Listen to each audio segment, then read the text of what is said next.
Hello guys, मी आहे Siddhi and welcome back to another day in my life. So आजचा दिवस पण नॉर्मलच होता ॲज युजल. तर मी इथे सर्वात आधी फ्लावरची भाजी बनवली, मग हे एवढे सारे केळ्याची कापं बनवली, ते पण कमी ऑइलमध्ये. आणि ह्याची रेसिपी हवी असेल तर नक्कीच मी लवकर शेअर करीन. आणि मग इथे ऑमलेट आणि टोमॅटोची भाजी बनवली, त्यानंतर एवढ्या भाकऱ्या बनवल्या आणि मग ना आपला डब्बा वगैरे पॅक केला. तर डब्यात तर मी फ्रूट्स रेग्युलरलीच घेते आणि आता या हीटमध्ये तर नक्की त्याची गरज आहे.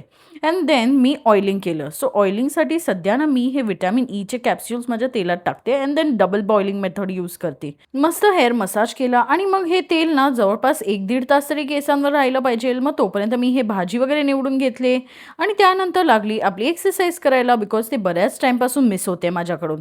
बट आता नाही, आता थोडं रेग्युलर झाली आहे मी. आणि मग हेअर वॉश करून घेतला अँड देन इथे जेवायला लागली.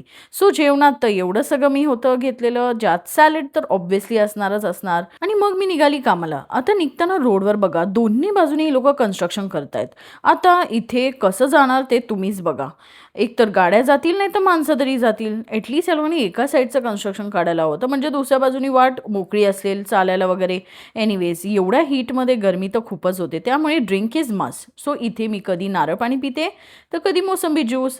तर ह्या टाईम नारळ पाणी पिते. आता माझी बस ना अंधेरी स्टेशनला उतरते आणि स्टेशनच्या एक्झॅक्ट समोर हे भैया ना नारळ पाणी विकत असतात आणि मस्तपैकी मी इथे थंडगार नारळ पाणी पिते. नेहमीचंच रुटीन आहे माझं हे. अँड नाव कामाला जाऊन आल्यानंतर लेट नाईट मी थोडीशी शॉपिंग केली, म्हणजे दूध वगैरे घेऊन आली शॉपमधनं. And it was almost 11 o'clock. So I will wind up my vlog here. See you next vlog. Bye.